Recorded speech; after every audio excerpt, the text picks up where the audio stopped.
Kurumjari. North Window morning analysis meeting Tabiru Mampuno Pohan Octada Rakesho Thoudam Tram Lokjari Amading a Simfana Phone Kibo Pause Sinkana Nabida Makta Koi Study Order, Tension Library, Penellis Asimazo to do Hinduna Kambira Boza, Han Makta Yozagi Mingas, Takcharam Goza SM Jalan, President of AMMOCOC, Ozawan, Makta, Yimbi, Bureau Shingamadi, North Window Makedi, Ozabu Tram Okjari. Takzaruzadugang Simfana Phone Kibo Pause Sinki Headlines Day, Manitum Jaram Gakoi Mit Tarani Subna Satarak Paku Kuntani Torak Suba Infal Book Fear, Arang the Hodokre, Amadi, BJP MLA Delida,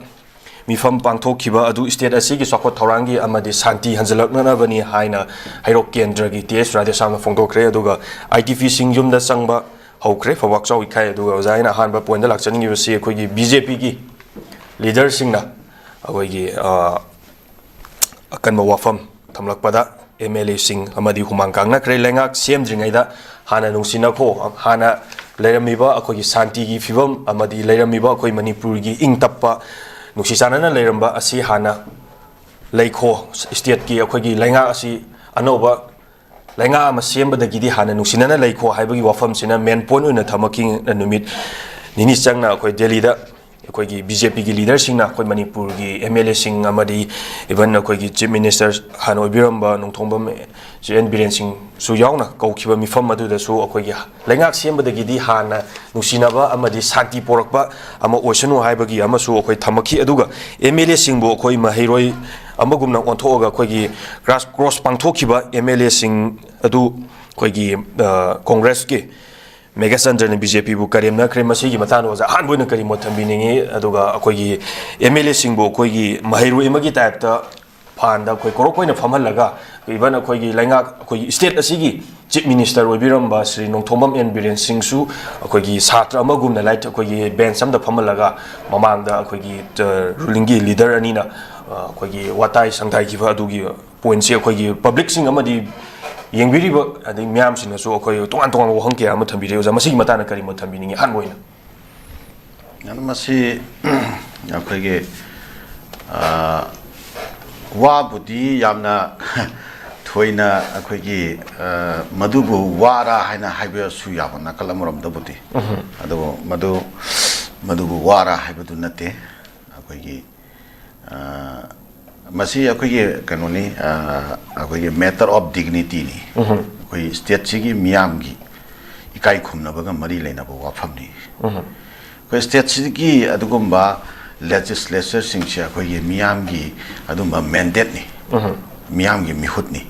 adugumba miyam gi mihut sing duda akogi BJP gi central leadership na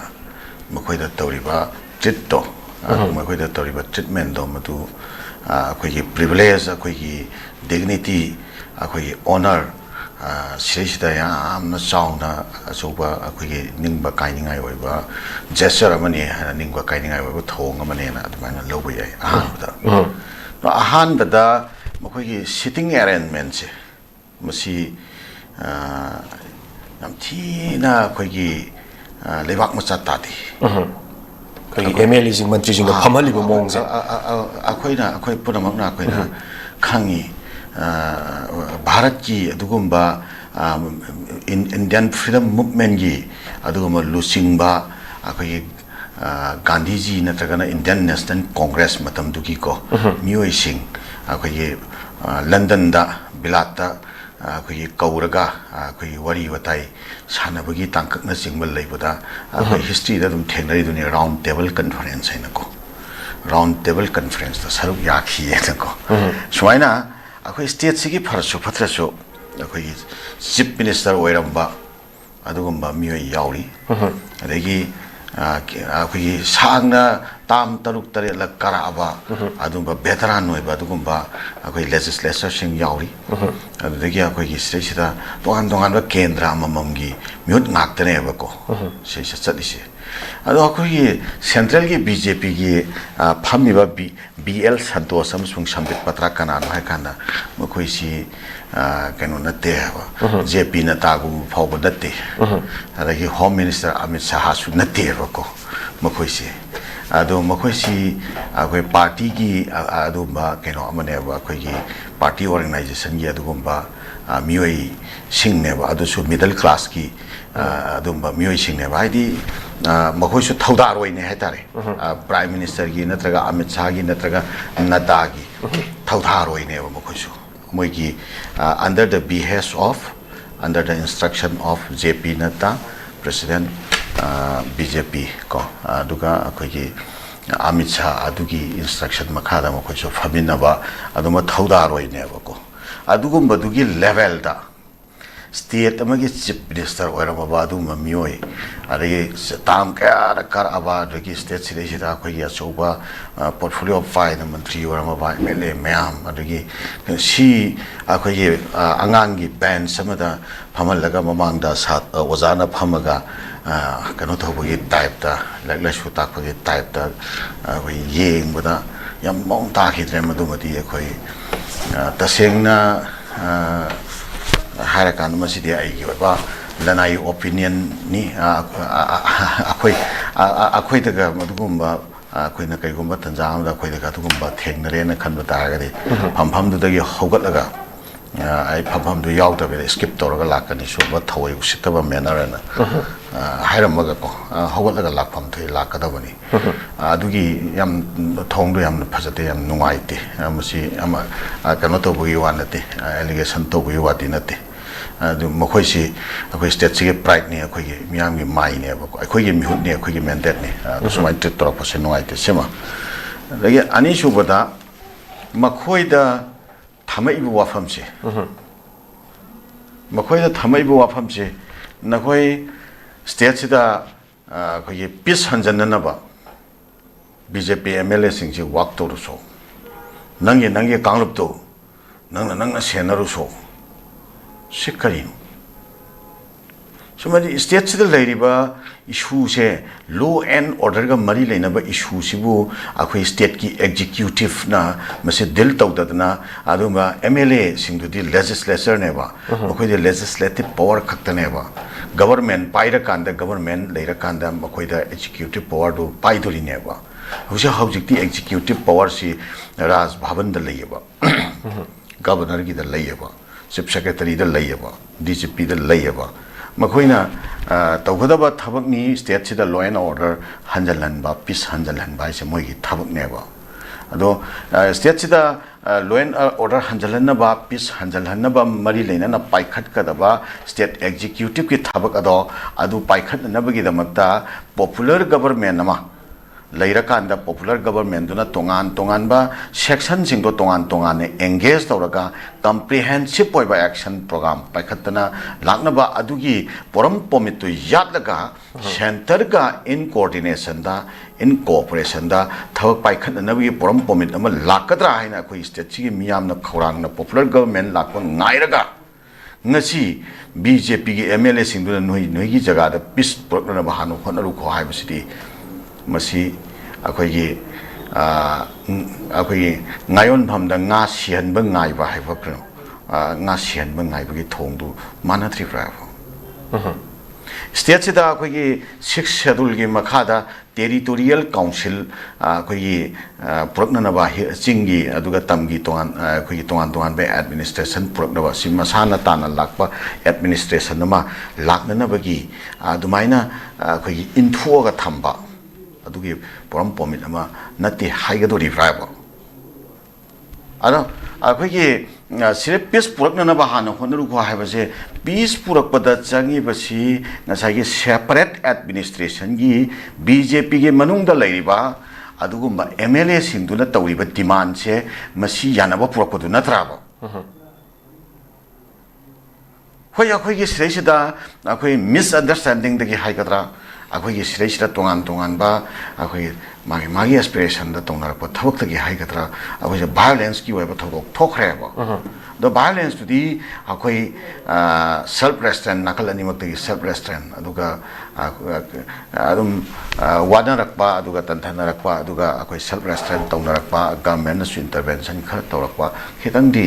akoi safara laireba the housing idp sing mayum da hanjan bagi wafam akoi chapchana lekhai tabang ngamdri free movement gi wafam lekhai tabang ngamdri sigi poching asidi akoi ngasai tawriba separate administration gi demand se siga mari leine yeba the separate administration gi demand se masi noi masel ge marakta yanaba pura uswa haiba taragadi separate administration gi demand handok pada yanaba pura uswa haido ribra natraga separate administration do madu akoina yaba pirani madu yetroyen hairaga yanara law haido ribra the antenna unless sigi matangda akoi sireisida loisalla uswa haibasi akoi hui singi marakta akoi sadum langchallaga hui masen signanba aduge thong natabraba adamidi separate administration gi dim do da chapchaba makoi gi su comprehensive action plan amugi makhada makoi halroi haiba demand amugi makhada makoi su demand se thangjel ineba adaga somom desu separate administration haibase manipur gi leriba khoi gi kano se khoi gi territorial integrity ga mari leina ba aduga emotional integrity ga mari leina ba adugumba wafam sing asidi akhoi pre merger status ta leramba khoi gi manipur gi adugumba sektam sing adudi territorial gi oiba position oiro natraga akhoi gi structural system bu oiro lerami sektam sing adudi madudi karigomba hiram ama fawda kayan be yaroi ada akoi according to the provisions of the merger agreement aduga Indian constitution ge article number 363 ge matugina se kai be yaroi haiba pot leiba se sida akoi ge leiba legislature sing si akoi phep hong be yaroi madu karigomba phau to be yaroi haiba miyam ge achet pa phirep leiri bane ba si ani si bu akoi masen yanaru so haidana ado antine nales adu yanari phok government akoi sembagi wafam khana ki wai harak pa taragadi na khoi gi si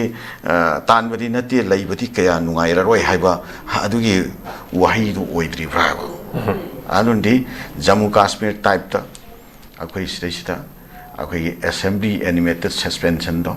assembly dissolve to thoga andak February gi dep ta lois matam su loisu loira kan ta ubani suspended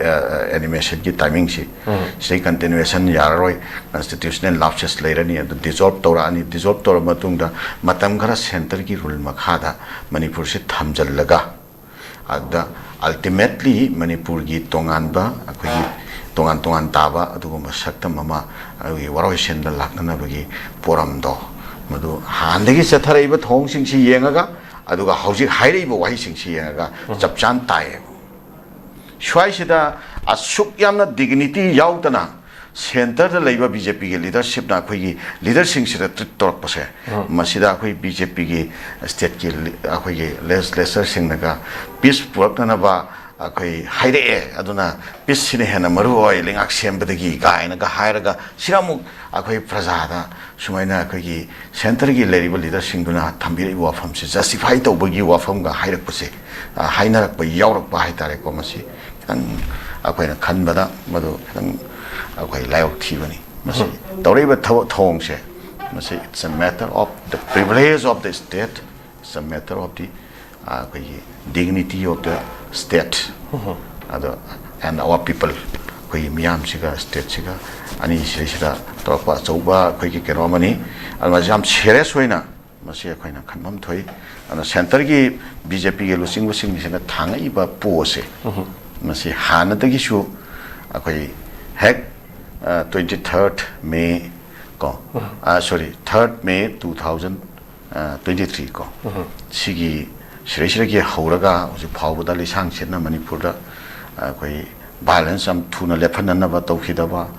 nakan je koi noi pai ba phema leina laga ni si noi kam na leina na bagi buffer zone lehna na bagi irang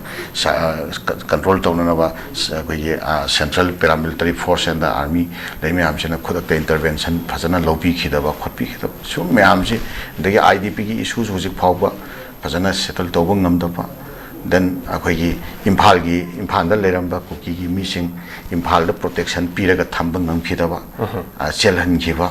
ꯑꯗꯩ ꯑꯁꯣꯝꯗ ꯂꯩꯔꯝꯕ ꯆꯨꯔꯆꯥꯟꯄꯨꯔꯗ ꯂꯩꯕ ꯃꯤꯁꯤꯡ ꯆꯨꯔꯆꯥꯟꯄꯨꯔꯗ security ꯐꯖꯅ ꯄꯤꯔꯒ ꯊꯝꯕ ꯉꯝꯈꯤꯗꯕ ꯆꯨꯔꯆꯥꯟꯄꯨꯔꯗ ꯂꯩꯕ ꯑꯩꯈꯣꯏꯒꯤ ꯃꯩꯇꯩ ꯈꯔꯁꯤ ꯁꯦꯀ꯭ꯌꯨꯔꯤꯇꯤ ꯐꯖꯅ ꯄꯤꯔꯒ ꯊꯝꯕꯗ ꯀꯌꯥꯝ ꯂꯨꯕ ꯊꯕꯛꯅꯣꯕ ꯁꯦꯟꯇꯔꯅ ꯇꯧꯒꯦꯅ ꯇꯧꯔꯛꯇ ꯑꯗꯨ ꯁꯤ ꯇꯧꯕꯤꯈꯤꯗꯕ ꯁꯤꯒꯨꯝꯕ ꯃꯌꯥꯝꯁꯤ ꯁꯨꯝ ꯑꯩꯈꯣꯏ ꯀꯦꯁ ꯁ꯭ꯇꯗꯤ ꯑꯃꯨꯛꯇ ꯇꯧꯁꯦꯕ ꯍꯪꯒꯠꯂꯒ ꯑꯃꯨꯛꯇ ꯔꯤꯀꯦꯄꯤꯆꯨꯂꯦꯁꯟꯁꯦ ꯇꯧꯁꯦꯕ ꯁꯤꯁꯤꯗ ꯑꯗꯨꯝ ꯄꯣꯞ ꯇꯥꯏ ꯑꯗꯣ ꯉꯔꯥꯡ ꯅꯍꯥꯟ ꯄ꯭ꯔꯥꯏꯝ ꯃꯤꯅꯤꯁꯇꯔ ꯃꯅꯤꯄꯨꯔꯗ ꯂꯥꯛꯑꯝꯕ ꯀꯥꯟꯗ ꯑꯩꯈꯣꯏꯒꯤ ꯆꯤꯡꯒꯤ ꯐꯟ ꯇꯣꯉꯥꯟꯅ ꯄꯤꯔꯦ ꯑꯃꯨꯛ ꯍꯥꯏꯕ 7,000 ꯑꯩꯈꯣꯏꯒꯤ something crore ꯆꯤꯡꯒꯤ ꯇꯣꯉꯥꯟꯅ ꯄꯤꯊꯣꯛꯑꯝꯃꯤꯗꯅ ꯆꯨꯔꯆꯥꯟꯄꯨꯔ ꯆꯠꯂꯒ ꯂꯧꯊꯣꯛꯑꯝꯃꯤ ꯑꯩꯈꯣꯏ ꯇꯝꯄꯥꯛꯀꯤ ꯑꯃꯨꯛꯀ ꯂꯥꯛꯑꯀꯥꯟꯗ 1,000 ꯀꯌꯥꯅꯣ ꯑꯗꯣ ꯑꯃꯨꯛ ꯄꯤꯔꯦ ꯃꯅꯤꯄꯨꯔꯒ ꯆꯤꯡꯒ ꯑꯅꯤꯒꯤ ꯇꯣꯉꯥꯟꯕ ꯐꯟꯒꯤ ꯑꯦꯂꯣꯀꯦꯁꯟ ꯑꯃ ꯊꯝꯕꯗꯧꯅ ꯇꯧꯔꯝꯕ ꯑꯗꯨꯗꯒꯤ ꯃꯈꯥ ꯇꯥꯔꯛꯄꯗ ꯑꯩꯈꯣꯏꯒꯤ ꯏꯟꯗꯤꯌꯥꯒꯤ ꯄ꯭ꯔꯁꯤꯗꯦꯟꯠꯅ ꯆꯤꯡꯒꯤ ꯇꯣꯉꯥꯟꯕ ꯁꯦꯄꯔꯦꯠ ꯐꯟ ꯄꯤꯕꯒꯤ ꯋꯥꯐꯝꯁꯦ ꯃꯁꯤ ꯃꯥ ꯑꯣꯐꯤꯁꯤꯌꯦꯜꯂꯤ ꯑꯦꯛꯅꯣꯂꯦꯖ ꯇꯧꯏ ꯍꯥꯏꯕ ꯋꯥꯐꯝ ꯂꯥꯛꯄ ꯑꯗꯨ ꯑꯣꯏꯔꯒꯗꯤ ꯆꯤꯡꯒꯤ ꯇꯣꯉꯥꯟꯕ ꯐꯟ ꯄꯤꯕꯁꯤ ꯑꯦꯛꯅꯣꯂꯦꯖ ꯇꯧꯔꯦ ꯑꯗꯩ ꯄ꯭ꯔꯥꯏꯝ ꯃꯤꯅꯤꯁꯇꯔꯅ ꯄꯤꯔꯦꯅ ꯂꯥꯎꯊꯣꯛꯏꯕꯅꯤ ꯑꯗꯨꯒ ꯄ꯭ꯔꯁꯤꯗꯦꯟꯠꯅ ꯑꯦꯛꯅꯣꯂꯦꯖ ꯇꯧꯏ ꯍꯥꯏꯔꯒꯗꯤ ꯁꯤꯗ ꯀꯔꯤ ꯃꯈꯥ ꯑꯃꯨꯛ ꯇꯥꯈꯤꯒꯗꯒꯦꯕ ꯁꯤꯗ ꯑꯩꯈꯣꯏꯒꯤ ꯂꯩꯔꯤꯕ ꯂꯦꯖꯤꯁꯂꯦꯆꯔꯁꯤꯡꯁꯤꯅ ꯀꯔꯝꯕ ꯗ꯭ꯔꯤꯝꯅꯣꯕ ꯑꯃꯨꯛꯀ ꯇꯧꯕꯤꯔꯤꯁꯦ ꯃꯅꯤꯄꯨꯔ ꯀꯟꯅꯅꯕꯒꯤ ꯀꯔꯝꯕ ꯗ꯭ꯔꯤꯝ ꯂꯩꯕꯤꯔꯤꯕꯒꯦꯕ ꯒꯣꯔꯃꯦꯟꯠ ꯁꯦꯝꯒꯦꯅ ꯆꯠꯂꯒ ꯅꯈꯣꯏ ꯄꯤꯁ ꯄꯨꯔꯛꯎꯀꯣ ꯍꯥꯏꯔꯒ ꯊꯥꯔꯛꯑꯕꯁꯤ ꯀꯔꯝꯕ ꯃꯈꯥ ꯇꯥꯕ ꯗ꯭ꯔꯤꯝ ꯑꯃꯨꯛ ꯂꯩꯔꯤꯕꯒꯦꯕ ꯑꯗꯨ ꯇꯥꯔꯒꯗꯤ being as a leader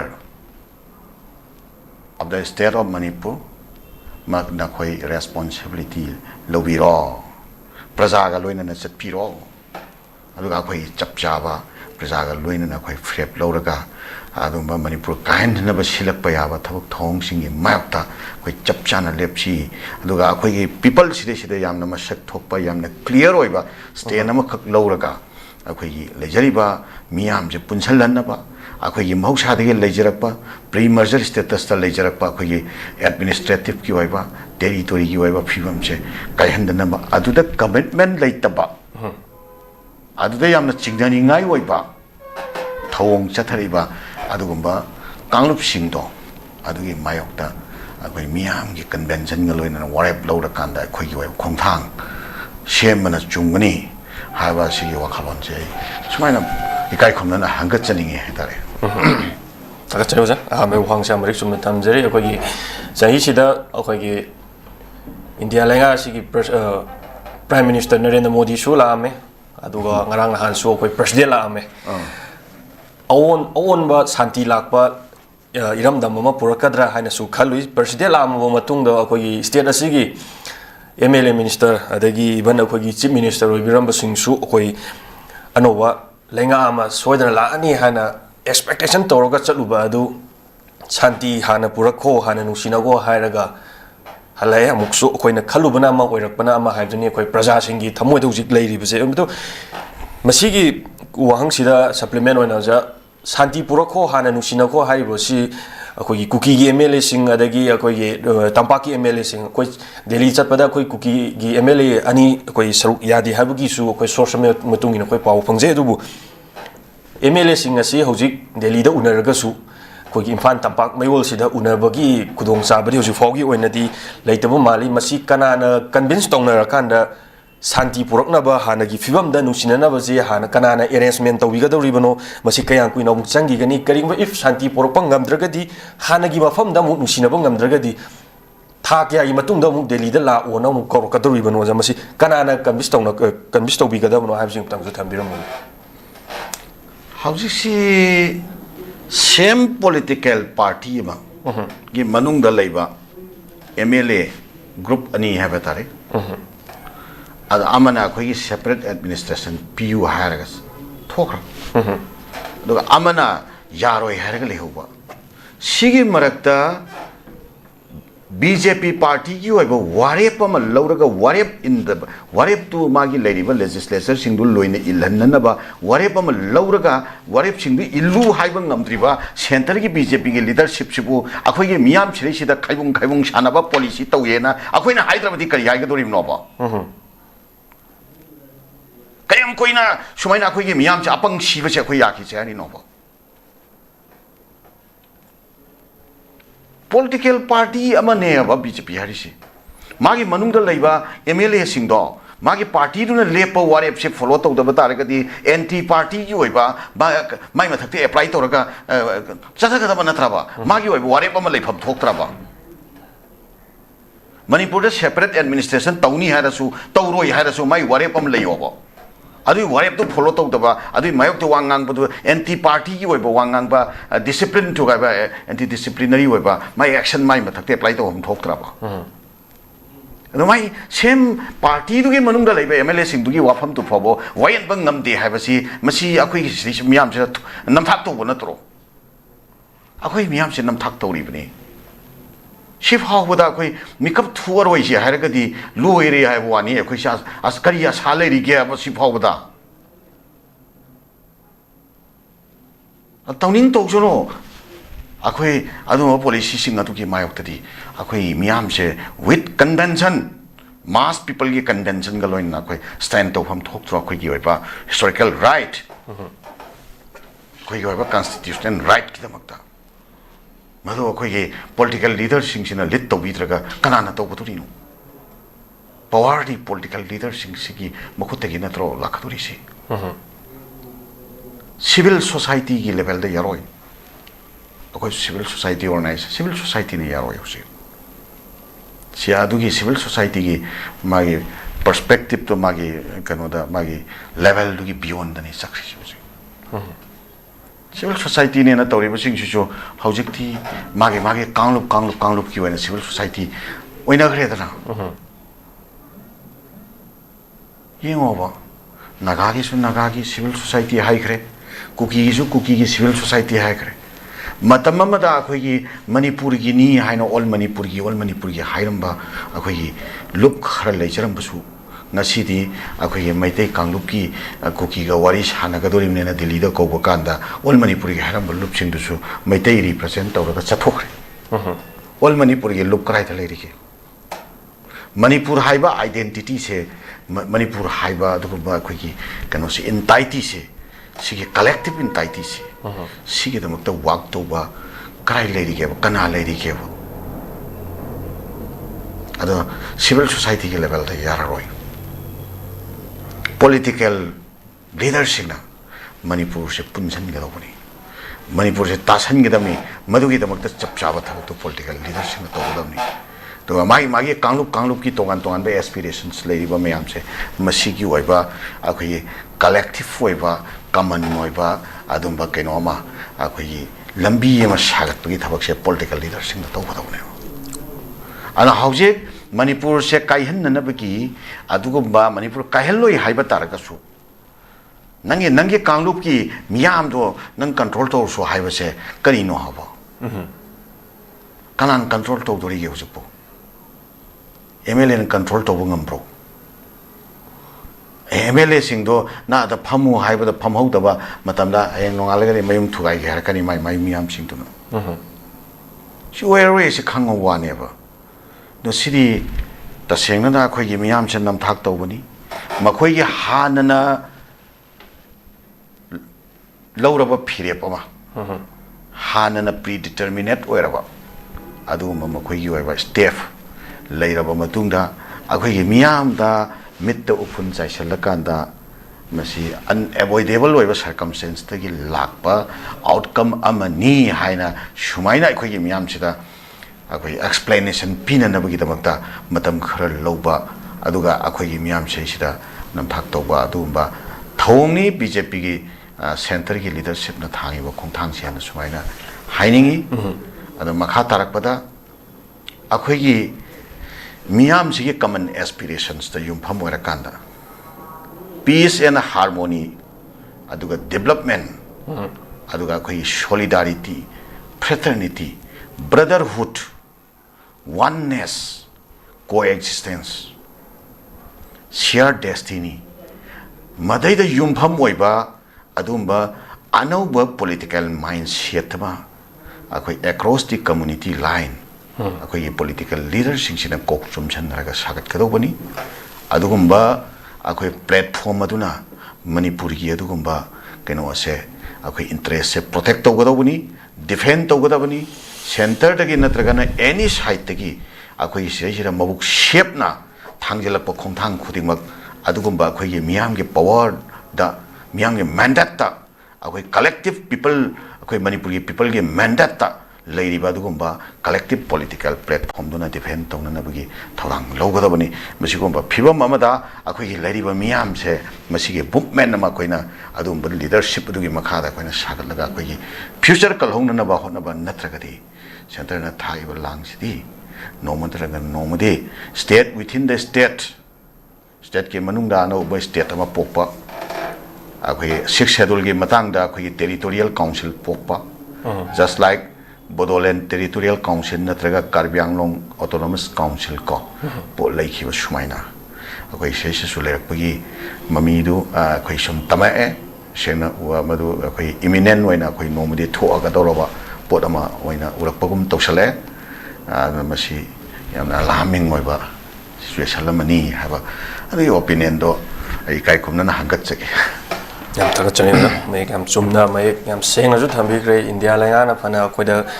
sanaba taraga ju ese kamal people na moine isa isa na gyan taraga di isa isa na mikok khanba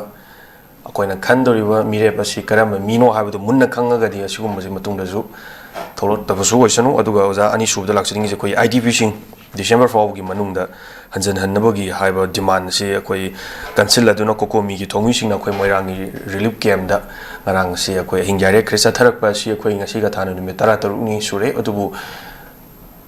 leiriba lengak si fawda akoi gi lenga anoba lenga ma siamangam jingai da ana nusinaru so ana halal kraba matung hoju sik chathariba idp sing asi December 4 gi manungda mayum hanjala gadawni haiba akanba khongjang haja batare masi December loigadabudi nasi thadana numit 13 ni tang hasalakpasu male aduboja masi kadabu yam othokadoribano mori sangba yadri makha chatpa yadri chuchanpu sangba yadri aduna masi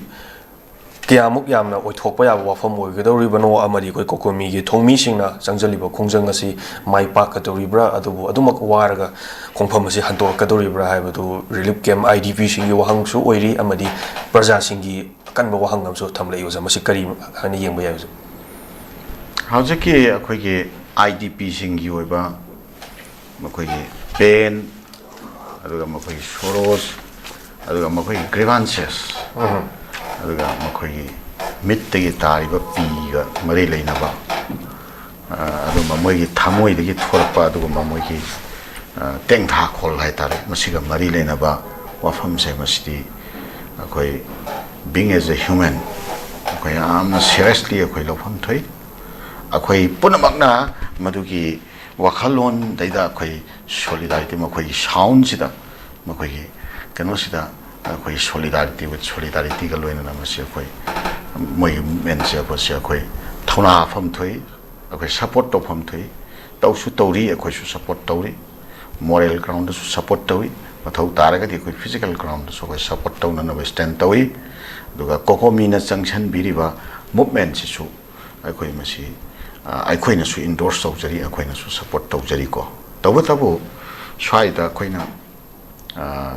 haiga doba swai da akhoi na thamninga da wa phama hairaga di akhoi movement na ma chathaba matamda movement si chathaba matamda akhoi mass people gi support am darkar layebako the mass people hari se tongan ba adugumba section gi miyam se masi tongan ba akhoi loop sing bu werga su aduga section gi miyam haiba tare miyam se comprehensive hoiba mass people gi movement na oi hannana bagi khongthang do madumati lawhanningi akhoi loop na tawri magi loop na tawri haiba gi movement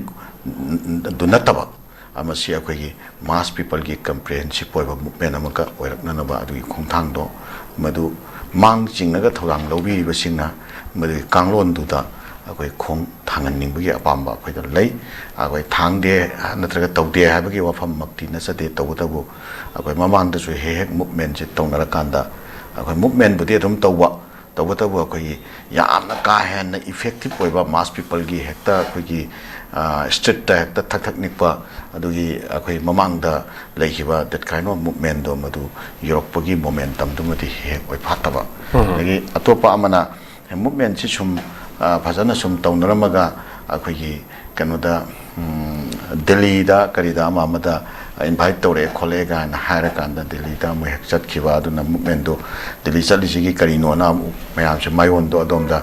kari outcome purakadoi jano kaini yenga muk lehoba ade moment du khara mami samthakiba just like koi kenogi matangda koi kangpok sorry yangpokpi area da mausa manipur thaba gari state ki koi bus satkiba festival media jing chapda festival gi sakhibanda lawtho hali khoto halen to movement tawrami dana phajana horami aduga amuk teli chana khibadagi amuk mendo mami khitang samthabagi khothabagi pot amuk ugiba sugumba mamangda hausik leisi adumaina lerakani haibadi nateko aduna adugumbagi momentum su mamangda hek lekhiba su khara leibanina late adu tawde adadana chatte adadana chana khibo budi oiramgani adosu miyamna dati akhoi hek khara akhoi credibility gi oiba issue da kitang khara khara hek question tawna basu leiba ana akhoi civil society ni haina khoi na leijariba adu miyam gi mahut silaga thok tawbune na haina tawribase masi amna khwai hena maru oibase miyam da thajaba lehan base miyam da thajaba lehan base si amna maru oiba aduna yes hai ragadi tawbatai aduga chapchana miyam gi oiba result lama laktri fawba abai chapchana sanction batai do sanction baduda tongan ba leminari ba actually now natragana loop natragana ton ba leiba component meham se se pull up message da consolidated oina chatpayana na be kanglon chu adi wakhalon chu lemina ba chumi aduga hojik hauriba si idp singi abai kokomina ka tobiri sidi am appreciate tawe masi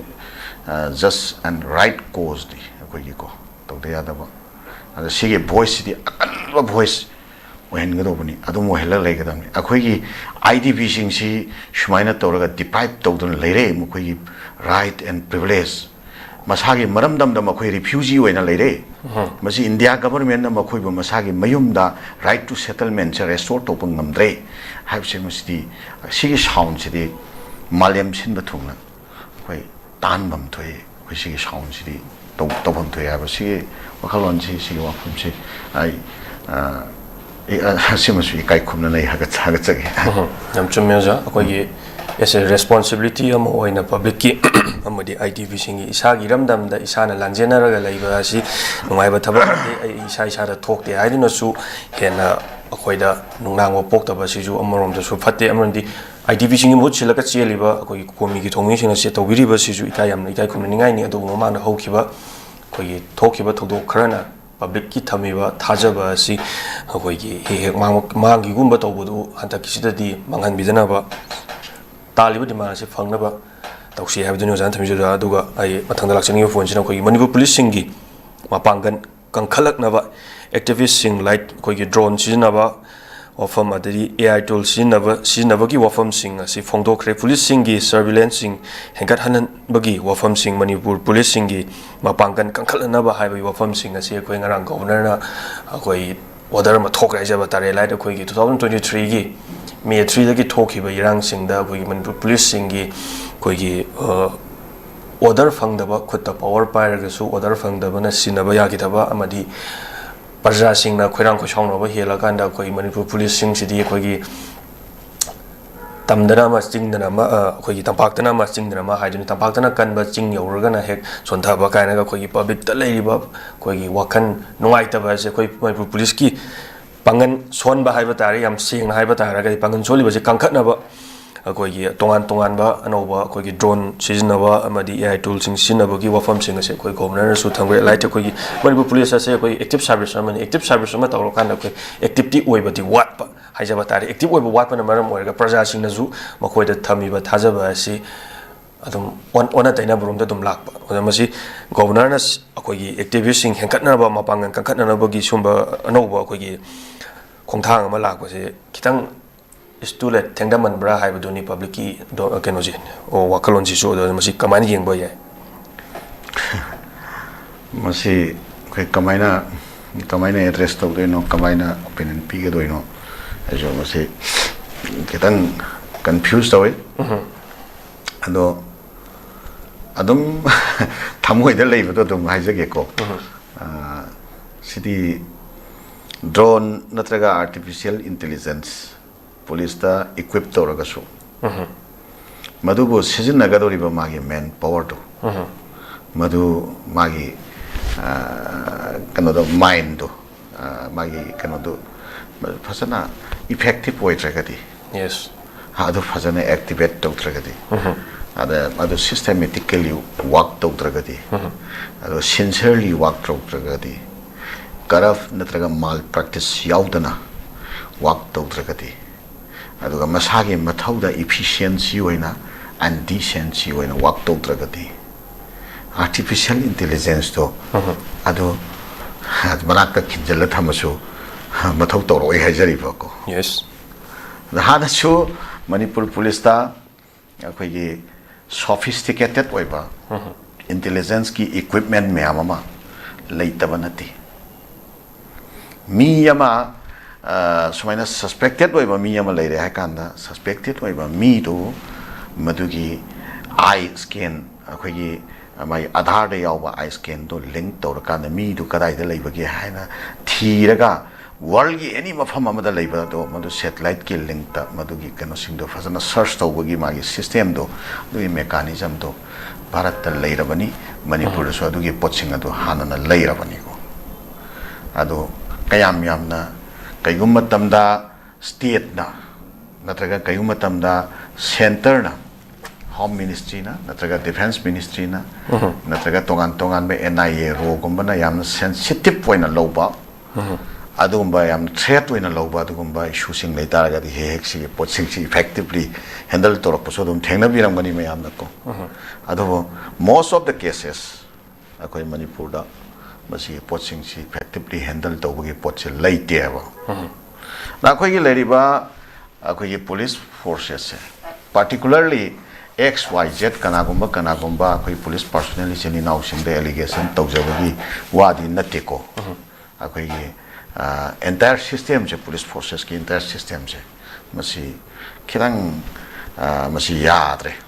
renovate to bagi mathau yam tai renovate to ba se khuju khulai wa ngak nate khuju khulai do so yes factor amani ko khuju khulai gi suma pantang ko matang lei khuju khulai do so factor amani ado nauna akhoi gi leiriba system je masi am phajana nauna review tawraga masi se leiriba posting se phajana akhoi kari hai tare innovation tawba phajana shem tokpa the malpractice corrupt practice memam lady sing se ban shem tokpa mathau tabam leigane khale howjik se Manipur dane akhoi I suppose I get family da hara seva ko kari gumba akhoi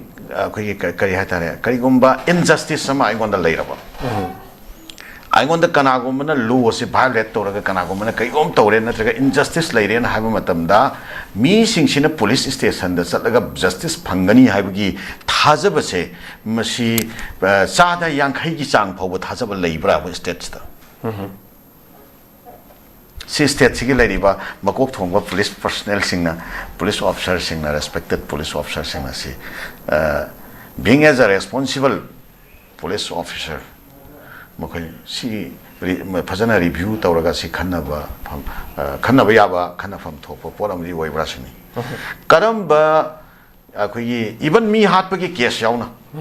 Karamba Kiesama Pazana police na effectively Pazana Akui corrupt practice yautana investigation to Yauri Vakev Puxel sing Haina Seveta Haina Sev.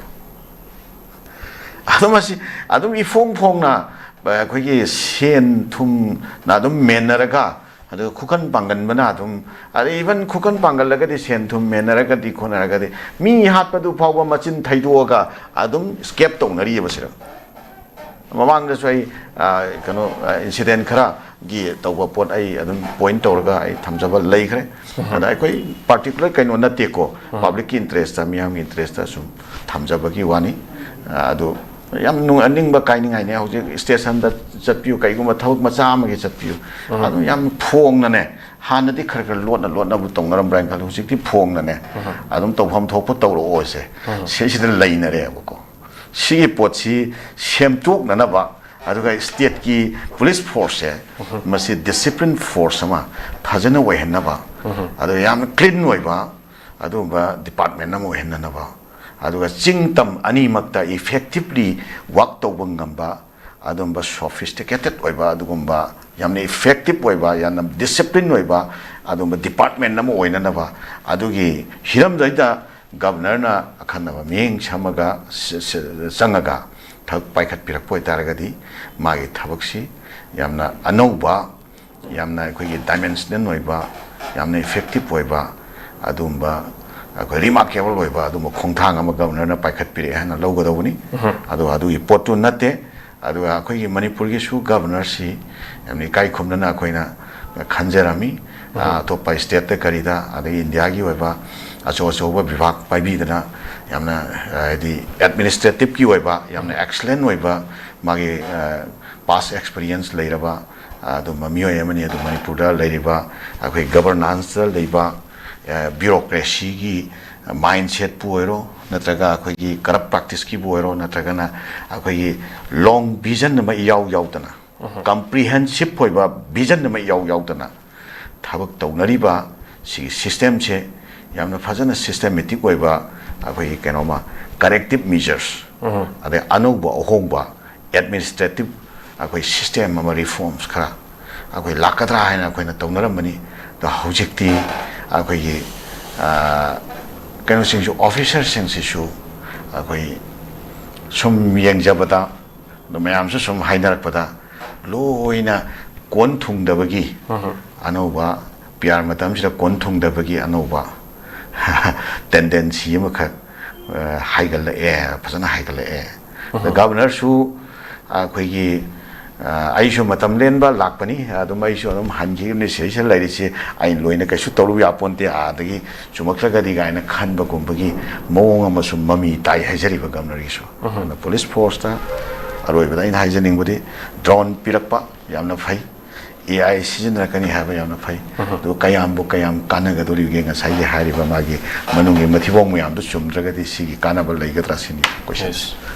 yam chumyo ja nan thambira wa fam se akoi state asida koi gi police singi mo fam da koi gi mapangan hena kangkhatna ba governor na thoiba order si yam ji phai adobu mafam chana sinaba mari yamna sensitive one sinaga dori bana do hojik lai ba koi gi mase as a personnel oina haiba wafam na sede ojana haije public ki mohut chinjaraga yando thamba wafam ni koi gi thaba ma tawu matam da yam transparently oina tawbiu amadi if any kayumba case ma lakpo oigera ama bu lakpo oigera corrupted haiba pot se yahunda bida masi yam make sense to biraga di praja singna public ki awab je police ta hairaga di kharama khari kokani haiba khalamba wakhan dudagi na thairaga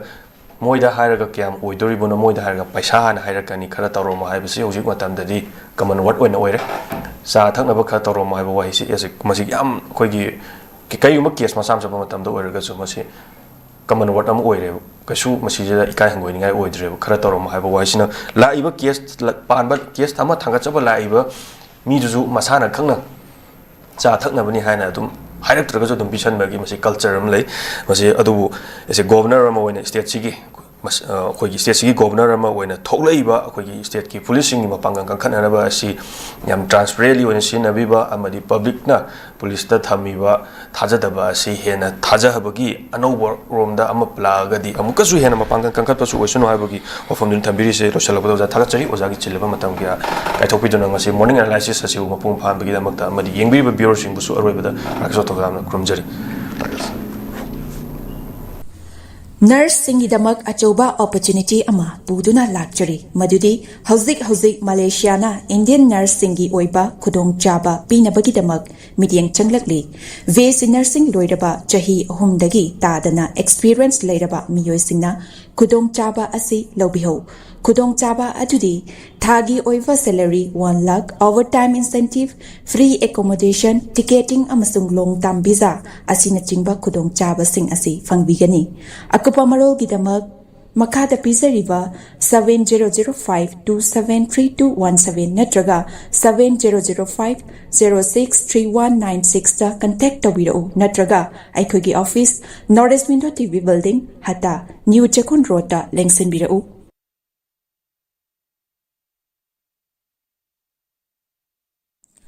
Class 12 amasung graduate loiraba mahiro singidamakta Germany da hospital program tamba yabagi khudong chaba pisari hairiba program sing adudi अहानबदा accountancy हाइरिबा stream asida tamnabagidamagta commerce background leibaga loinana 60% fangba oigedabani anisubada hotel management hairiba stream asida tamnabagidamagta any stream da 50% fangba oigedabani ahumsubada electronic engineering hairiba stream asida tamnabagidamagta physics chemistry maths background leibaga loinana 60% fangba oigedabani marisubada mechatronic engineering hairiba stream asida tamnabagidamagta physics chemistry maths background leibaga loinana 60% fangba oigedabani mangasubada construction engineering hairiba stream asida tamnabagidamagta physics chemistry maths background leibaga loinana 60% fangba oigedabani taruksubada automatic mechatronic engineering hairiba stream asida tamnabagidamagta physics chemistry maths background leibaga loinana 60% fangba oigedabani taretubada electrical engineering hairiba stream asida tamnabagidamagta physics chemistry maths background leibaga loinana 60% fangba oigedabani nipan subada medical technician radiology assistant MTRA tamnabagidamagta any stream da 50% fangba oigedabani mapan subada medical assistant amasung tara subada nursing haribasing asi tamnabagidamagta 12 natraga graduate loirabasingna apply toba yagani loinana hariba program sing asi tamba mahiroi singna thagi oiva stipend listing 105 dagina 1 lakh phawba chahi ahum phangani loinana 100% job guarantee in Germany da oigani loinana 100% education loan to support tawjagani akupa marol gidamak 7005 063196 ta contact tawbiru nurse singidamak achoba opportunity ama buduna lakchari madudi hauzik Malaysia na Indian nurse singi oiba khudong cha master tobining ba mahiroi singidamak ta sparkle iju service na abroad ta master toba yabagi khudong chaba bijari management engineering professional course yauna any subject ta master tobagi khudong chaba bijari tambining ba mahiroi singidamakta course selection documentation English language training visa application mock interview preparation accommodation na chingba sparkle gi maikaidigi mateng bijari loinana 100% education loan scholarship facilities part time job assistant gi khudong chaba su bijari hairiba countries sing adudi UK USA Ireland Australia Russia Italy Germany na chingbani akupa marol gi damakta 7005273217 natraga 9366230077 natraga aikoigi office Northeast Window TV building hata New Chekon Road ta lengsin birau Hakchang phana thamge hairabadi iramda masimakta da leiba khwaidagi pharaba hospital singi manungda ama oiriba Babina Hospital leijari mafam asida thajaba yaraba amadi sel yamna changdana specialty kun henbada ana layeng bagi khudong chaba pizari pediatrics cardiology cosmetic surgery amadi specialty makal makha kayada aikhoigi specialist singna marik chumna thawai hakchang yauna layeng jari aduna state wangmada amu kari gi chatlugani aikhoigi manipur da su hogikti awang bathaki healthcare fanglabada matam mangan biraganu sel hena tingan biraganu aikhoigi specialist singdagi malemgi apaba thaki layeng patapta yumpham oiba service lobiyu Babina Hospital where hope meets compassion akupa marol gidamak Babina Hospital Sajiwa Jail Road Khabai Soi Imphal East lengsin birau natraga aikhoigi phone number 6909390666 ta call tawbirau